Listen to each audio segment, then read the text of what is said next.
नमस्कार, आप देख रहे हैं JN24 अनिश प्रताप सिंह के साथ। आज हमारी टीम रीवा जिले के तहसील रायपुर करचुलियान अंतर्गत ग्राम पंचायत ये बुढ़िया है। और बुढ़िया में ये हमारे बीच में दो लोग यहाँ पर खड़े हुए हैं। ये तहसील रायपुर करचुलियान का मामला है। और यहाँ पर देख रहे हैं बूसा, ये बिल्कुल बरसात में बूसा जो है ये बिल्कुल सड़ रहा है।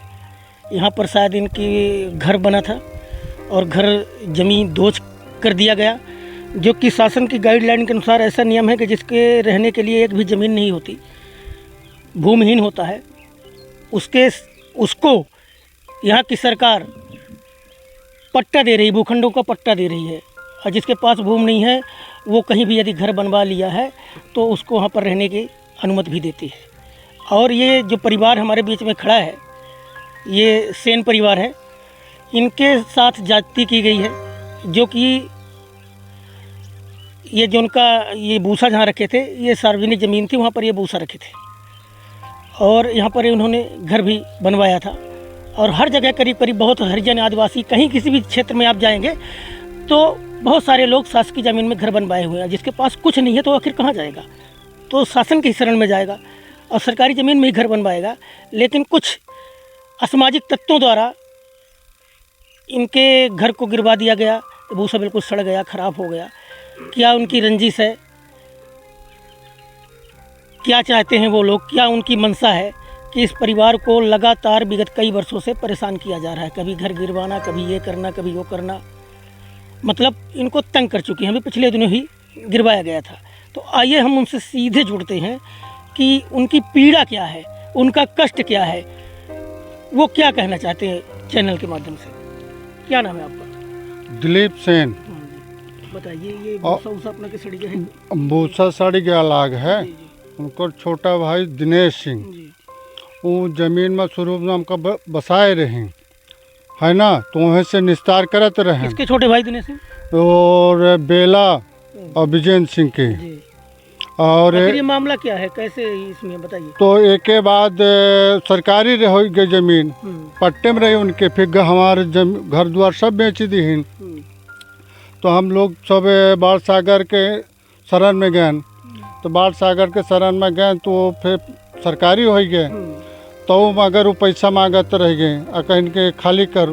फिर के बाद तहसीलदार साहब आए तो फिर 2 डिसमिल का ही आवास पाए रहन, तो का नहीं गिराइन।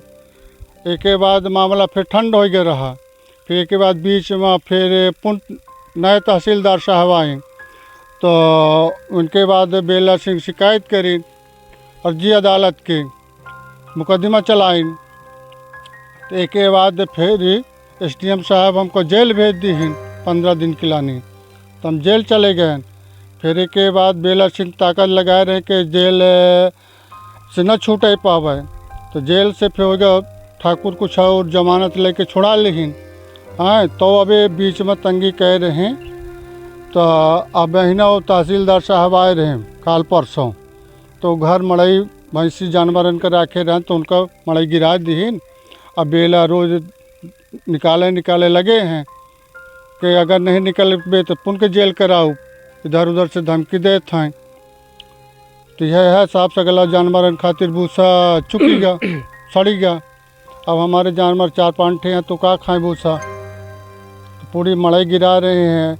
आ जाओ आए रहे तो कह रहे हैं कि हटाओ जल्दी भूसा, हम बोब जो तब। तो यह है साहब की विनती है कि माने गरीब बसा है तो का माने अब हो नहर विभाग की ज़मीन है, उनसे गुजारा कर रहे हैं। अपने बुढ़िया गांव में कतेक ज़मीन में गुजारा कर रहे हैं, नहर के किनारे घर द्वार बनाए रहे हैं। पुराने घर नहर निकले के बाद पुराने घर बसे हैं, परे हैं, तो शासन नहीं गिराइस, उनका निस्तार उतना हो रहा है। ये कह रहा है कि माने नहर फूटे कोई लाभ होगे तो तुमको परेशानी आएगी तो तुम समझना, और शासन जौन है तो हम मदद न कर पाओ। तो यह है शासन के निवेदन है।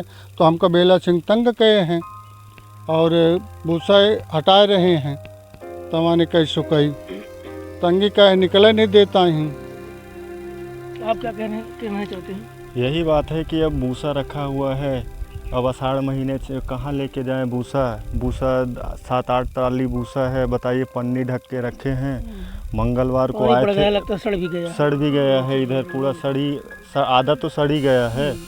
मंगलवार को तहसीलदार साहब आए थे तो गाय भैंस जो बांधते हैं वो झोपड़ी गिरा दिए हैं, और वो झोपड़ी गिराने के बाद बोले हैं कि ये खाली कर देना। अब हमारे पास 2 कमरा है, आवास जो मिला था आवास से बनवाए थे, और झोपड़ पट्टी बना के ऐसे गुजारा कर रहे हैं। अब तहसीलदार साहब द्वारा जो है बोल के गए थे कि ये खाली कर लेना, अब इसको हम कहाँ लेके जाएं, कहाँ रखें, इसको हम कमरे के अंदर हम रहें को भूसा को रखें। अब यही सोच विचार करके बैठे हैं घर में, कहाँ जाएं।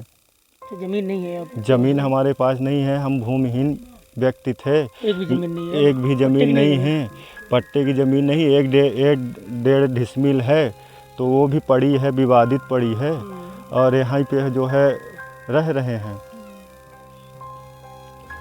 ये ग्राम बुढ़िया है, ये तहसील रायपुर करचुलियान अंतर्गत आता है। अभी आप सुन रहे थे कि यहाँ पर ये सेन परिवार हैं जो विगत कई वर्षों से यहाँ पर रह रहे हैं और पुश्तैनी निवासी हैं, और इनका घर पहले ही यहाँ पर बन चुका था, नहर निकलने के पहले ही। और फिर बाद में क्या हुआ कि नहर जब निकली तो ये भूमि सरकारी हो गई। तो देखा भी गया है कि बहुत जगह स्थानीय बुढ़िया में भी नहर निकली, नहर के किनारे बहुत सारे घर बने जो पहले से घर बने हुए हैं। तो उनको जो मध्य प्रदेश शासन है, सरकार ये बोली है गिराना चाहते तो गिरा दीजिए, कल कोई दिक्कत होगी तो इसके जवाबदार आप होंगे। इस हिसाब से आज भी वो घर बनवाए हुए हैं, ये इनकी हुए। लेकिन अपने निजी स्वार्थ बस यहाँ के कुछ स्थानीय लोग इन्हें, अभी नाम बता रहे थे, परेशान कर रहे हैं। शासन प्रशासन से मिल करके इन्हें हमेशा परेशान किया जाता रहा है, परेशान कर रहे हैं कि यहाँ से ये छोड़कर किसी कदर यहाँ से चले जाएं। तो इस भरी बरसात में आप दिखाइए, ये भूसा बताइए इनका कितने का नुकसान हुआ। अब आर्थिक स्थिति कभी इतनी भी अच्छी नहीं है। इंसान जब घर बनवाता है तो कितनी मेहनत मशक्क़त के बाद घर जाके बनता है। अब उसको गिरा करके, उसको छोड़ करके कहाँ जाएं, ये अपने आप में एक सोचने का विषय है। ये है ग्राम पंचायत बुढ़िया का मामला। अब कुछ सरहंगों द्वारा इनके साथ अन्याय व अत्याचार किया जा रहा है। नमस्कार, आप देख रहे हैं JN24 अनुज प्रताप सिंह के साथ।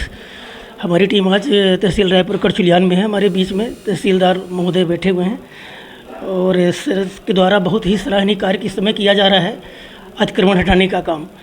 तो एक मामला आया है, हमारी टीम वहाँ विजिट कर रही थी। ये ग्राम पंचायत बुढ़िया का मामला है, जहाँ पर ये दिलीप सेन और अखिल सेन शिकायतकर्ता द्वारा शिकायत की गई थी, जिनका अतिक्रमण वहाँ पर हटाया गया है सरजी के माध्यम से।